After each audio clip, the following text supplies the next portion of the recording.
Bienvenidos a la vid, la iglesia que Dios desea. Nos encontramos en la carta del apóstol Pablo a los romanos y pienso que si alguien tiene grandes inquietudes, aflicciones en su corazón, preguntándose el sentido de la vida, queriendo hallar una comprensión de la realidad que nos toca y de la naturaleza del hombre, debería ir a esta carta con mucha atención, con mucho cuidado, con un corazón sensible, porque lo peor que puede suceder a una persona afligida es que construya su propia idea de lo que es la realidad, porque las aflicciones, las tristezas, los desalientos, las frustraciones no nos van a dar un criterio apropiado. Pero Dios, a través del apóstol Pablo, en esta carta sí que nos muestra a nosotros la condición del hombre, pero no solo eso. Dios encara la realidad profunda de la humanidad y extiende su mano para salvarle. Esto es siempre hermoso en Dios. Aunque Dios expresa justo juicio sobre la maldad, también Él extiende su brazo salvador. Y hoy nos encontramos en el capítulo 2 de Romanos. Tome su Biblia.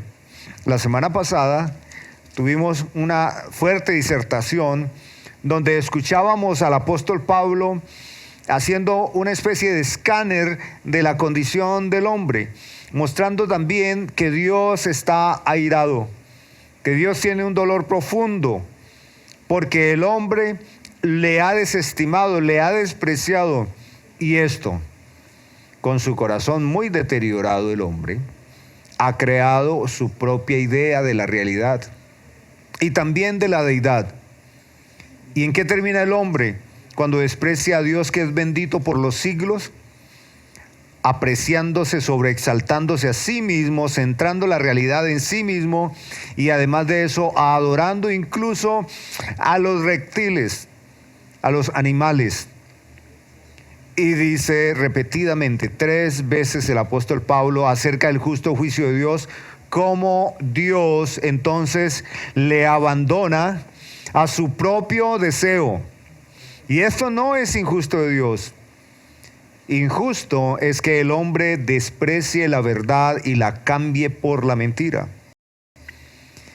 Y esta es la manera como el apóstol Pablo, guiado por el Espíritu Santo, muestra la realidad de la humanidad caída.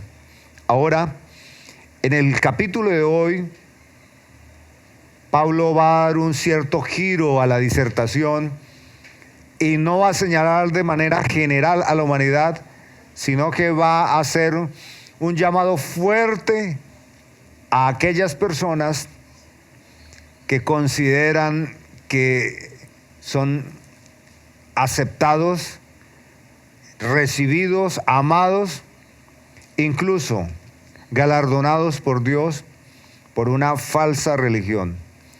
¿Recuerdan ustedes el póster de la disertación para este día? La falsa seguridad de una religión hecha a la medida. Recuerdo cuando me iba a casar y es un momento muy hermoso.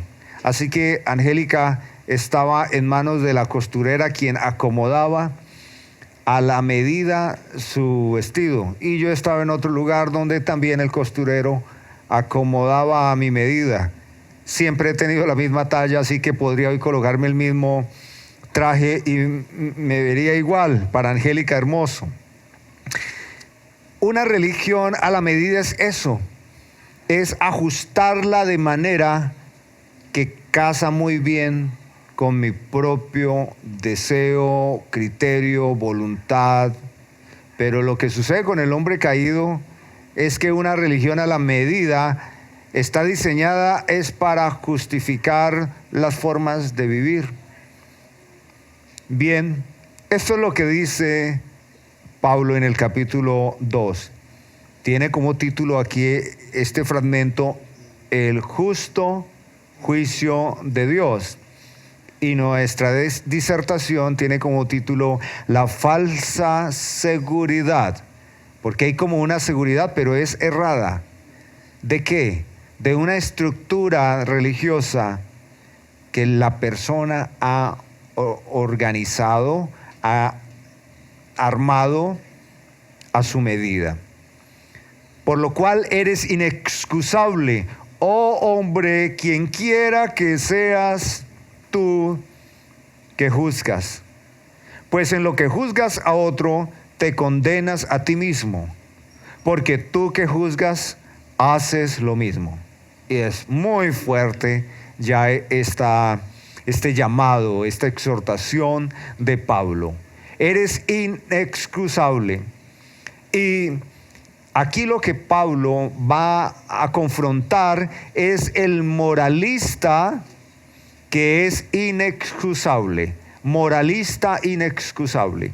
Hoy, hermanos, ténganme mucho cariño, mucho aprecio y mucha paciencia, porque entramos todos nosotros en esta confrontación. Todos los que nos reconocemos como cristianos, todos los que nos reconocemos como hijos de Dios, todos aquellos que reconocemos que la Escritura es la palabra de Dios. Sin embargo, probablemente en esta disertación hay aspectos que no confrontan su vida, porque son piadosos ustedes, y en otras debemos ser sensibles y reconocer que necesitamos purificación del Señor. Lo que está diciendo Pablo es que no hay excusa.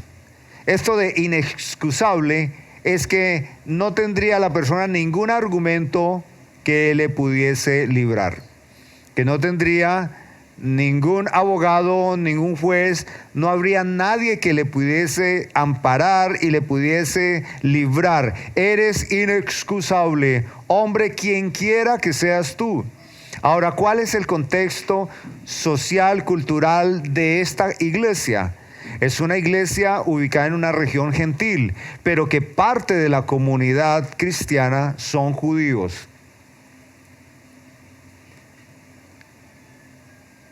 La mayor aflicción que experimentó Pablo no fue de los gentiles a lo largo de su ministerio, no.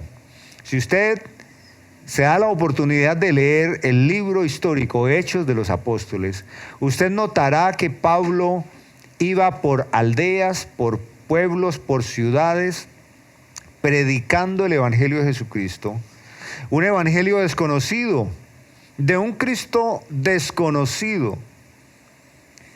Y donde quiera que iba, encontraba una sinagoga, y él, como judío que era, iba a orar y también a disertar. Y siempre el apóstol Pablo sufrió ofensas, maltratos, acusaciones y también intentos de homicidio por parte de los judíos. Los judíos tenían esta discusión, que la salvación no provenía de otra fuente sino de ellos, que ellos eran el pueblo escogido, el pueblo de Dios, y que si alguien quizás anhelaba, aspiraba a la salvación en Dios, tenía que ser por medio de, entre muchas cosas, la señal del pacto, la circuncisión. Siempre los judíos se sintieron tan privilegiados, y es que en verdad lo eran. Históricamente, étnicamente eran privilegiados. Pero ellos creían que por el llamamiento que Dios hizo a Abraham, ellos eran también justificados. Recuerdan una vez que tratan muy duro a Jesús y le dicen: nosotros tenemos un padre, nuestro padre Abraham. Y de esa manera ellos se sentían tan seguros, tan satisfechos.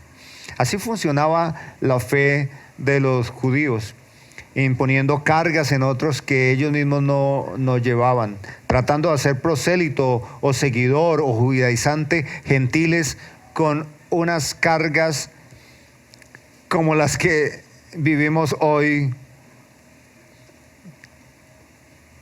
Pero fíjese en algo: por lo menos las cargas tributarias que vivimos hoy por parte de los administradores que tenemos, no nos ofrecen vida eterna, comunión con Dios.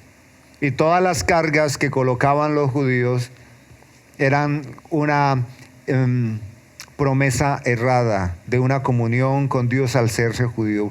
Eres inexcusable, oh hombre, quien quiera que seas tú, pues en lo que juzgas a otro te condenas a ti mismo. Y como esta disertación está anclada a la anterior, en la anterior hay una dura acusación del Espíritu Santo a aquellos que desprecian al Señor. Ahora, por otro lado, Pablo dice, ahora, y tú, religioso, tú, judío, cuidado, los estás juzgando a ellos, pero no te confrontas a ti mismo. Hay que recordar que de ninguna manera quien vive una vida corrupta, dando la espalda a Dios, abrazando la mentira y despreciando la verdad, puede ser librado del justo juicio de Dios. Cuando Pablo está recriminando a aquellos que están juzgando a los gentiles, el gentil no podría sentirse bien, que esto es el juego que sucede social. La gente dice, ¿usted por qué me juzga? Usted me juzga y hace lo mismo. No me juzgue. Dios no me juzga. Y cuando las personas toman esa actitud, están cambiando la verdad por la mentira. Entonces, no es que Pablo está diciendo que no se puede juzgar. Usted podría recordar las palabras del Señor Jesucristo en Mateo capítulo 7, versículo 1 al 5. Recuerda que Él señala a aquellos líderes religiosos que trataban de sacar la paja del ojo ajeno y dice Jesús, saca primero la viga que hay en el tuyo. Pero Él señala y finalmente, y luego ahí sí trata el asunto de los demás. Confronta tu vida, mírate en el espejo y enfrenta tu propia realidad y luego podrás hacerlo. Eres inexcusable, oh hombre, quien quiera que seas que juzgas. Y el problema de juzgar no es juzgar, es que juzgas a otro, condenándose a sí mismo porque hacen lo mismo. Un llamado muy importante de Dios a la iglesia hoy, a cada uno de nosotros, es ese anhelo por purificarnos, ese anhelo por ser más como Cristo, ese anhelo por mostrar a Cristo en todos los aspectos de la vida. Y sí que es difícil, hermanos. De hecho, es imposible sin la obra del Espíritu Santo. Sin la fuerza y el poder del Espíritu Santo es imposible que nosotros podamos santificarnos. Y el Espíritu Santo, recuerde que Él nos santifica con un medio muy importante, la palabra de Dios. Nunca vamos a estar de acuerdo que una iglesia se fundamente en sueños, en profecías, en sentires del corazón del pastor, de los hermanos. Nunca vamos a estar de acuerdo en eso. Nunca, porque ahí no hay certeza. Cuando alguien dice, siento en mi corazón decirte una palabra, usted debería saltar en su memoria la afirmación bíblica que dice, engañoso es el corazón más que todas las cosas. Siento del Señor decirte esto. He tenido este sentir, esta palpitación. O aquellos que hoy domingo están en un lugar haciendo fila para que aquellos que se llaman profetas les digan algo en el oído. El Espíritu Santo va a santificarnos, va a limpiarnos con agua viva, la palabra de Dios. Por eso amar la purificación y la santificación de nuestra vida es esforzarnos por mirar a Cristo en las Escrituras, y el Espíritu Santo va a tomar esa palabra y Él va obrando en nosotros. Entonces, el problema que plantea Pablo no es que juzgamos al impío, sino que hacemos lo mismo. En contraposición a eso, debe haber en nosotros una disposición para nuestra santificación. Sabemos que el juicio de Dios contra los que practican tales cosas es según verdad. Quiere decir que tanto el gentil como el judío de aquella época, todos ellos eran juzgados por Dios según la verdad de Dios, o sea, no según el consenso de los líderes religiosos. ¿Piensas esto, hombre, tú que juzgas a los que tal hacen, y haces lo mismo, que tú escaparás del juicio de Dios? ¿O menosprecias las riquezas de su benignidad, paciencia y longanimidad, ignorando que su paciencia, benignidad, te guía al arrepentimiento? Por tu dureza y por tu corazón no arrepentido, estás atesorando ira para el día de la ira de Dios y de la revelación del justo juicio de Dios. Es inexcusable toda persona que se sienta en el banquillo de juez, pero no ordena su propia vida, no confronta su vida. Y Pablo señala que la persona se endurece en su corazón. Así como el gentil o el pagano se oscurece en su razonamiento, el que juzga pero no enfrenta su vida, se endurece por su corazón endurecido, por su corazón no arrepentido, y usa una figura del banco, ¿no? Del dinero. Atesoras para ti, ahorrando, acumulando, pero ojalá fueran riquezas. ¿Qué es lo que está atesorando? La ira y el juicio de Dios. Esto es tan grave como la persona que le da la espalda a Dios y dice: yo soy ateo, yo no creo en Dios, yo solo creo lo que puedo ver, lo que puedo constatar. Como ese caso es tan grave aquel que dice: yo creo en Dios, yo soy muy creyente, yo amo a Dios, yo acepté al Señor en mi corazón, hace tantos años yo sigo al Señor. Es tan peligroso. Es lo mismo que el Señor Jesucristo recriminó de aquellos fariseos religiosos que decían: soy fiel al Señor, cumplo la ley, cumplo los mandamientos. ¿Acaso, Señor, algo me falta para heredar la vida eterna? Recuerdo que uno de los llamados más dolorosos los encontramos en Apocalipsis, cuando Dios, el Señor Jesucristo, encara a una persona que considera su religión como su seguridad. Y dice esta persona: soy rico, me he enriquecido y de nada tengo necesidad. Y el Señor le mira con compasión, pero con toda claridad le dice: ¿es así? No es así. Eres pobre, desnudo, miserable. Eres un infortunado, eres un desgraciado. Esa es tu realidad, pero no la ves así. Te aconsejo que compres de mí ropas blancas y te vistas y te purifiques. Mire, hermanos, este mundo está dividido en esos dos grupos. Las personas que de manera tajante dicen: no creo en Dios, no existe en Dios.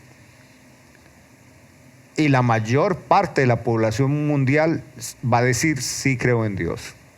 Sea la manera, el rostro que le ponga, pero la mayor parte va a decir sí. Sin embargo, hay un justo juicio de Dios y hay una ira de Dios para ambos. El cual pagará a cada uno conforme a sus obras. El cual, Dios justo, pagará a cada uno conforme a sus obras. Vida eterna a los que perseverando en bien hacer buscan gloria y honra e inmortalidad. Pero ira y enojo a los que son contenciosos, a los que se oponen todo el tiempo a la verdad y no obedecen a la verdad, sino que obedecen a la injusticia. Y no hay justicia más grande que el hombre que está reprobando a Dios. Tribulación y angustia sobre todo ser humano que hace lo malo, el judío primeramente y también el griego. Esta es hoy contextualizándolo, sería quien se considera parte del pueblo de Dios espiritual y de aquel que rechaza al Señor. Pero gloria y honra y paz a todo el que hace lo bueno. También dice de esta manera, al judío primeramente, al pueblo de Dios, y también al griego. Porque no hay excepción de persona para con Dios. El justo juicio de Dios es imparcial. Es imparcial. Dios no tiene a alguien preferido, hermanos. Dios no tiene a estas personas que quiere más y cuida más, no. Y en el mundo de la fe cristiana, los hermanos dispensacionalistas, ellos entienden que hay dos pueblos hoy: el pueblo de Israel, étnico, y la iglesia. Y según la manera como ellos entienden, el pueblo étnico, el pueblo de Israel, que hoy no hay pueblo étnico, pero que son judíos, son israelitas, para ellos ese es el pueblo privilegiado de Dios, esa es la niña amada de Dios. Y en segundo lugar están los adoptados, los que dice Pablo, los injertados de olivo silvestre a la vid verdadera. Entonces nosotros somos amados, pero somos de segunda clase, porque está el pueblo étnico. En la vid, la iglesia que Dios desea. En la teología de pacto, en la teología reformada, no entendemos esto así. Y a lo largo de la carta a los romanos, Pablo va a argumentar que no es así, sino que hoy se puede entender que hay un pueblo de Israel, y es el Israel espiritual. El pueblo que ha sido establecido, asegurado, que es salvo por la obra de Cristo en la cruz. Y en todo caso, cuando estamos leyendo aquí de judíos y de griegos, está hablando de el Israel espiritual y de aquellos que no se reconocen como fieles al Señor. Pero que aquella persona que se reconoce como hijo de Dios, como pueblo de Dios, tenemos que confrontar nuestro propio corazón. Esto es de las cosas más difíciles, hermanos. Confrontar nuestro propio corazón. Siempre habrá una oportunidad para mirar hacia alguien que lo hace peor. Pero Dios quiere que nosotros seamos sinceros, que seamos claros, que enfrentemos nuestras realidades pecaminosas y que quitemos el dedo señalador al otro, porque eso lo debe hacer el Señor. La palabra de Dios dice, mío es la venganza, yo daré el pago. Ese es el lugar de Dios, enfrentar y juzgar al mal. Y el lugar de nosotros es todos los días enfrentar nuestro corazón. El juicio de Dios es imparcial. No hay unos y otros. No hay unos preferidos y otros no. El juicio de Dios es para todos aquellos. No hay preferencias ni estado medio. Aquellos que el Señor recrimina como que se sentían muy poderosos, en Apocalipsis Él dice, los preferiría fríos, o en el mejor de los casos caliente, pero a los tibios los vomito. Porque todos los que sin ley han pecado, sin ley también perecerán. Y todos los que bajo la ley han pecado, por la ley serán juzgados. Bueno, Esto nos tiene que trasladar a la historia, porque recuerden que Dios en el Sinaí le da a Moisés, en el tránsito del desierto a la tierra prometida, la ley. Y con la ley Dios se da a conocer en su aspecto moral, de manera que todos los hebreos supieran la santidad de Dios con respecto a la vida, al proceder. ¿Qué es lo bueno? ¿Qué es lo malo? ¿Qué Dios ama? ¿Qué Dios aborrece? ¿Qué Dios espera de su pueblo? Pero al lado de los hebreos, pues habían otras ciudades, pueblos, asentamientos paganos. Los que sin ley vivieron, sin conocer el evangelio de Cristo, sin ley también perecieron, porque solo en Cristo Jesús hay unión con el Padre. Los que sin ley han pecado, sin ley también perecerán. Y todos los que bajo la ley han pecado, por la ley serán juzgados.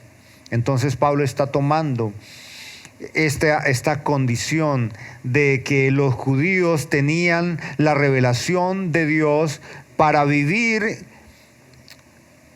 en el temor de Dios, para vivir conforme a los preceptos de Dios. Como dije, el justo juicio de Dios es imparcial, en el sentido de que no hay preferidos ni tampoco excusas, y alguien no se podrá justificar porque diga, no me dijeron, no conocía. Esto lo argumenta el apóstol Pablo, porque no son los oidores de la ley los justos ante Dios, sino los hacedores de la ley. Ellos serán justificados. No son los oidores, sino los hacedores. Y habla de justificados. Cuando los gentiles que no tienen ley, piensen los que estaban alrededor de los hebreos, hacen por naturaleza lo que es de la ley, estos, aunque no tengan ley, son ley para sí mismos. Claro que sí. Porque Pablo está confrontando las malas prácticas morales de la gente. Y Pablo reconoce que hay personas que no tenían el evangelio, que no tenían el mandato de Dios, pero que reconocían que mentir es malo, que sobornar es malo, que hacer injusticia es malo, que un falso testimonio es malo. Dígame usted si una persona que tiene condiciones naturales y que no sea cristiana no entiende que engañar es malo, no entiende que robar es malo. Ahora, otra cosa es que lo haga porque le gusta hacerlo, porque se satisface en eso o le encuentra alguna ganancia.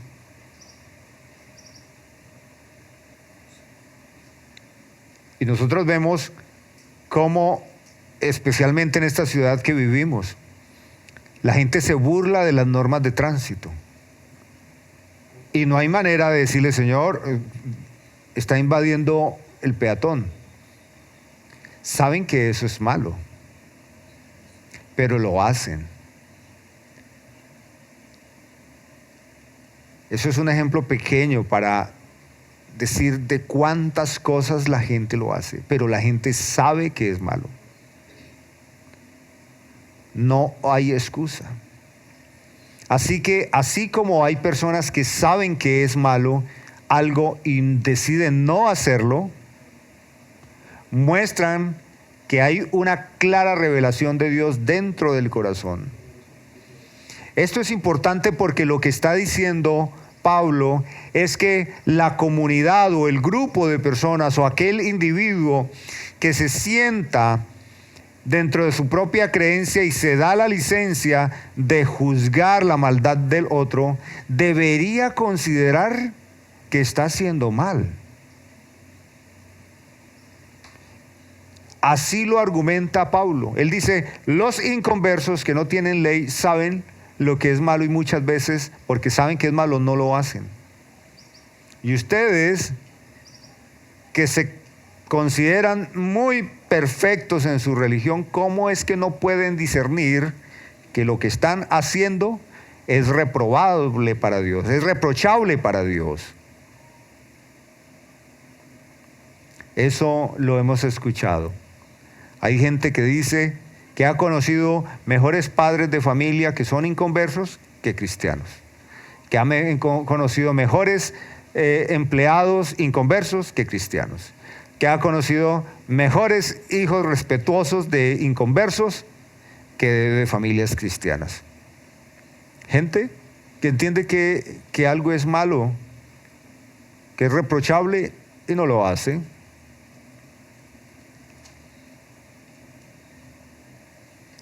No hay manera, hermanos, de escapar del justo juicio de Dios, sea quien sea. No hay manera. Sea judío o sea gentil. En nuestro contexto, sea cristiano evangélico o sea ateo, agnóstico o cualquiera sea su nomenclatura. Lo que está diciendo Pablo es que Dios no está de acuerdo y también está airado en que nosotros nos consideremos libres de señalar nuestro propio corazón.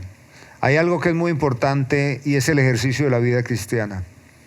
En la práctica, la vida cristiana es una constante reflexión.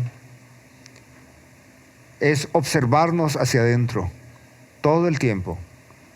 Y eso es lo que nos permite apreciar la palabra de Dios y doler nuestro corazón y procurar con diligencia presentarnos delante de Dios como obreros aprobados, que no tienen nada de qué avergonzarse y que usan bien la palabra de verdad. En la práctica de nuestra devoción, esa es la vida cristiana. Estar examinando nuestros corazones continuamente. Y si nos examinamos a nosotros mismos, no somos juzgados, hermanos, pero siendo juzgados, somos castigados, dice Pablo en la primera carta a los Corintios, capítulo 11. Este es un llamado fuerte y muy importante del apóstol Pablo a todos aquellos que tienen una falsa seguridad en una religión ajustada a su medida. No, hermanos, nuestra fe no proviene de un consenso, de una denominación. Nuestra fe no produce, no se ajusta a la doctrina, a los cambios sociales o culturales. En un estado, un gobierno puede legislar y cada cuanto puede cambiar las normativas de acuerdo, ellos dicen, a las necesidades, a los cambios sociales, culturales de el pueblo que representan y gobiernan, pero no es así en el Evangelio. El cielo, la tierra pasará, pero es que la palabra de Dios nunca pasará, y esa es justamente la garantía de que usted sea parte de una comunidad cristo-bibliocéntrica, que no se puede replantear, reevaluar, que no se puede reajustar la doctrina bíblica. Este es un trazo de la palabra de Dios que nos llama a la santificación, una santificación que es consciente, abandonando el dedo señalador. Porque no son los oidores de la ley los justos ante Dios, sino los hacedores de la ley. Estos serán justificados. Mostrando la obra de la ley escrita en sus corazones, dando testimonio su conciencia y acusándoles o defendiéndoles sus razonamientos. Versículo 16, en el día en que Dios juzgará por Jesucristo los secretos de los hombres, conforme a mi evangelio. Y esto nos recuerda que sobre todo nuestras maldades son ocultas, son secretos. Reaccionamos públicamente, a veces es evidente maneras de pensar y de proceder pecaminosos, pero de fondo ahí. Y algo interesante que nos puede ayudar a probar nuestros corazones es esto. Si tuviésemos una tecnología que al colocarla, señalar hacia nuestro pecho, en la pantalla se describieran nuestros secretos, eso que se leería ya daría gloria a Dios y nos traería gozo, o dejaría una sonrisa satisfactoria de Satanás y una vergüenza enorme para nuestra vida y nuestro hogar. ¿Cómo sería? Esto es algo que nos ilustra porque nos ayudaría a pensar en esto que ha dicho Pablo, que hay un momento donde Dios, conforme al Evangelio y desde su justicia, juzgará los secretos de los hombres. Yo creo que todos aquí tenemos secretos, todos, ¿cierto? Que sean secretos que honren al Señor. Esta semana, construya secretos que honren al Señor, porque podemos construir secretos. ¿Es así? Mira, hay un secreto que el Señor ilustra y dice: cierre la puerta de su habitación y allá donde nadie le ve, ore al Padre, y el Padre que le reconoce, le escucha en secreto, le recompensará en público. Lo que está diciendo Jesús es que el Padre pondrá ese aparatico de tecnología y saldrá la pantallita, de manera que los hombres que verán de sus secretos la gloria de Dios. El discípulo amado dice: si decimos que no tenemos pecado, mentimos a la verdad. Es más, hacemos a Dios mentiroso, porque es Dios mismo el que dice que hemos pecado. A partir del versículo 17, Pablo juzga la hipocresía de los judíos. Y esto de juzgar la hipocresía de los judíos es lo mismo, la falsa seguridad de una religión hecha a la medida. He aquí, tú tienes el sobrenombre de judío o de cristiano evangélico. Bueno, no voy a decir de iglesia reformada, no quiero que nos damos duro, no. He aquí, tú tienes el sobrenombre de judío y te apoyas en la ley y te glorías en Dios y conoces su voluntad, e instruido por la ley apruebas lo mejor y confías en que eres guía de los ciegos, luz de los que están en tinieblas, instructor de los indoctos, maestro de niños que tienen en la ley la forma de la ciencia y de la verdad. ¿Eso es correcto? Lo que está diciendo es que es una persona que se identifica plenamente con la verdad del Señor y que exteriormente glorifica a Dios.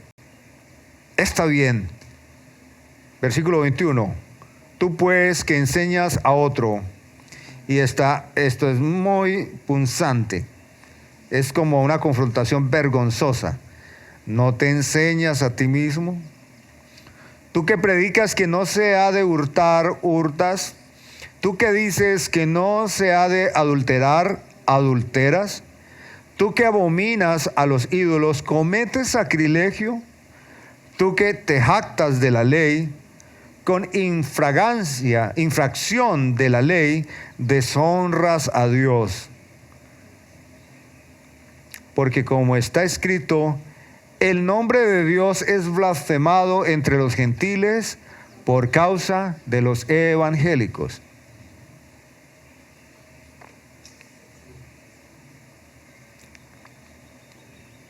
A mí me duele, hermanos, que los medios de comunicación, claro está que en su mayoría son propiedad de agnósticos o ateos, pero ellos les llena de mucha alegría cada vez que hay un escándalo de las iglesias evangélicas.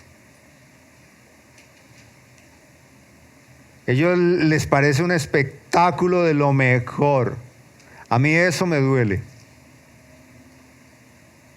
Y a veces entrevistan a personas muy influyentes en el mundo evangélico, pero no fundamentados en la palabra de Dios. Me duele también. Y parece que esta confrontación que hace Pablo fuese el insumo que usan los medios de comunicación para avergonzar también a la iglesia. ¿Tú qué predicas? Que no sea hurtar y hurtas. ¿Cuántos casos de robos? ¿Tú qué dices? Que no se ha de adulterar y adulteras. ¿Cuántos casos así?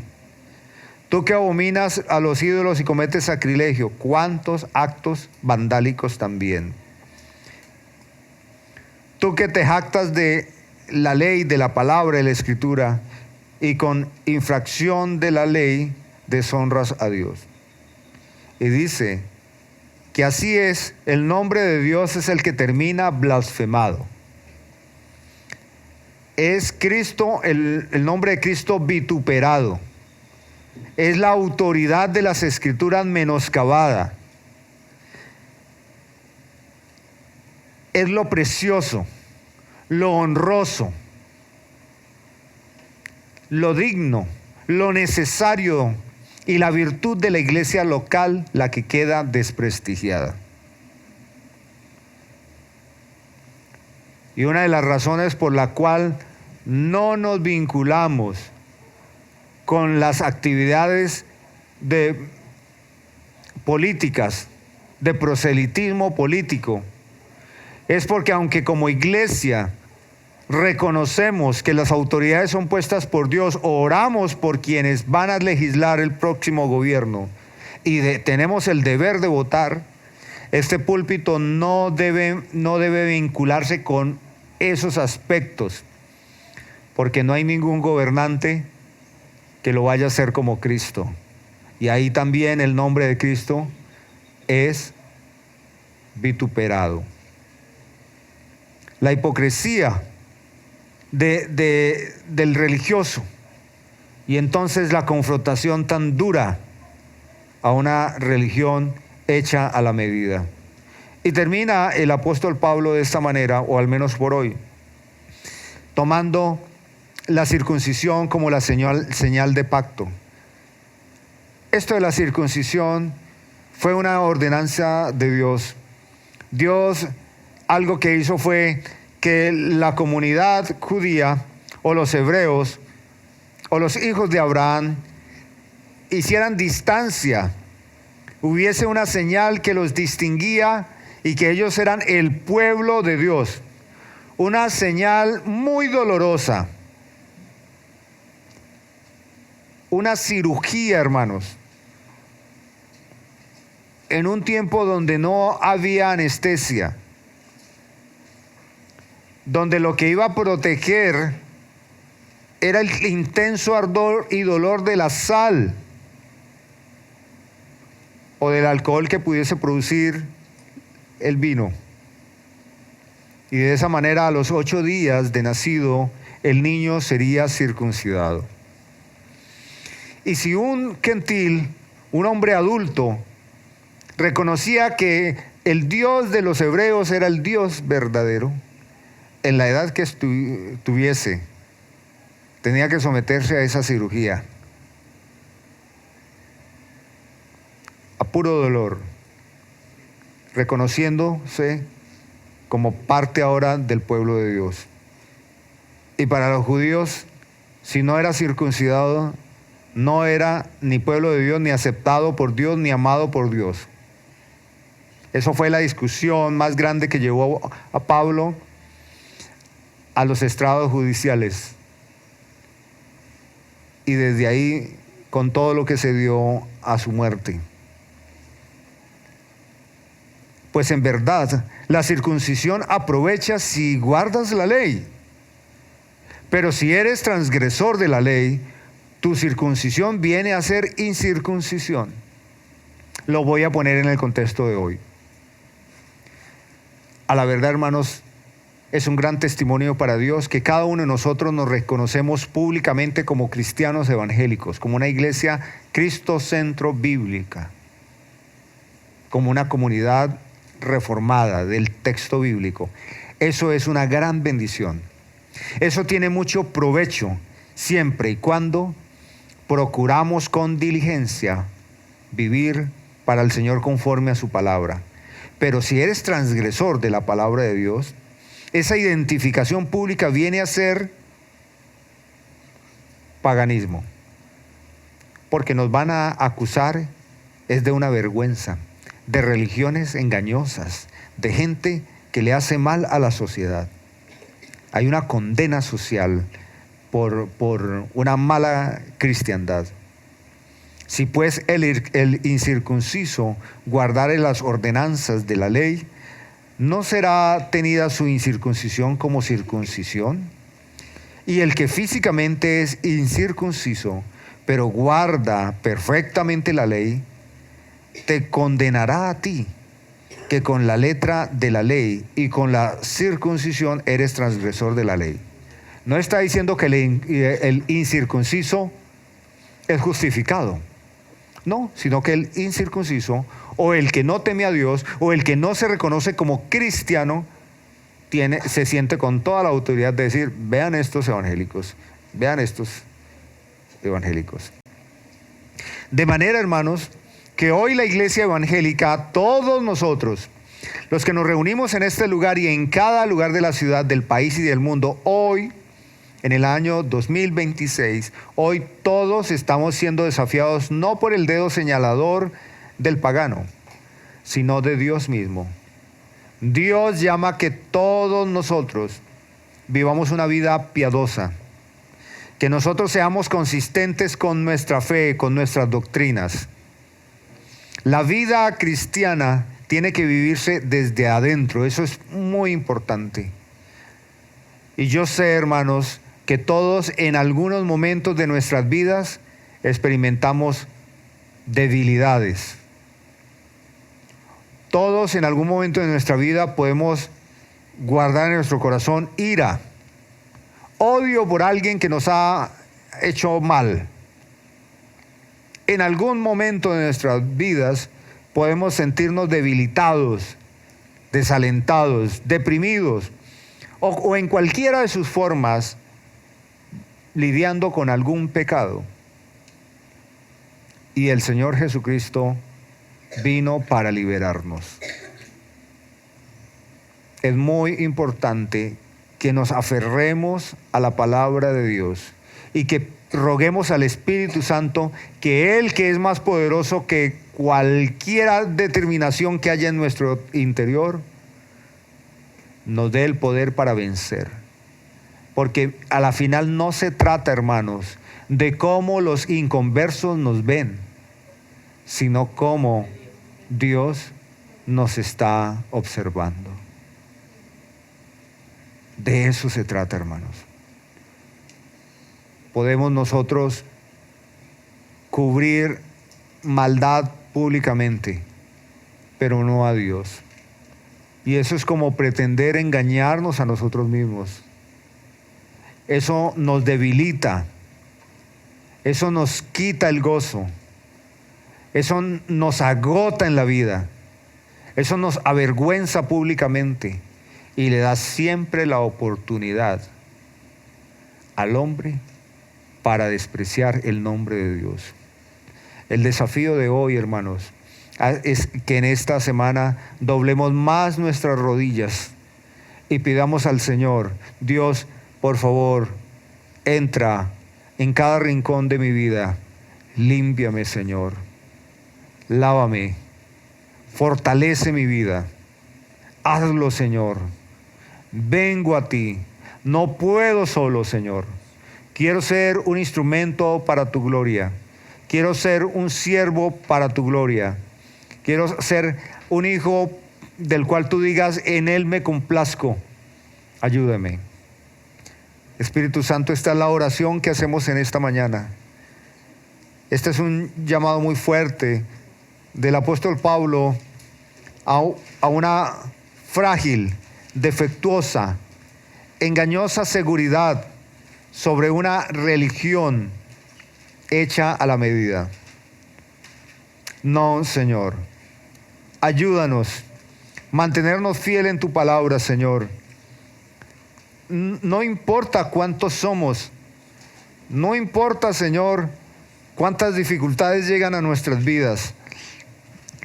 Aún si vemos, Señor, que por no vivir engañosamente pasamos dificultades, esto no importa, esto tiene que ser menor. Señor, poderoso Dios, gobierna sobre nuestro corazón plenamente, sobre nuestra voluntad, nuestras emociones, sobre nuestra fragilidad. Señor, estamos aquí para dar gloria a tu nombre, pero no lo podemos solos. Invocamos tu nombre, Señor. Te lo rogamos en Cristo Jesús, nuestro Señor, nuestro Salvador.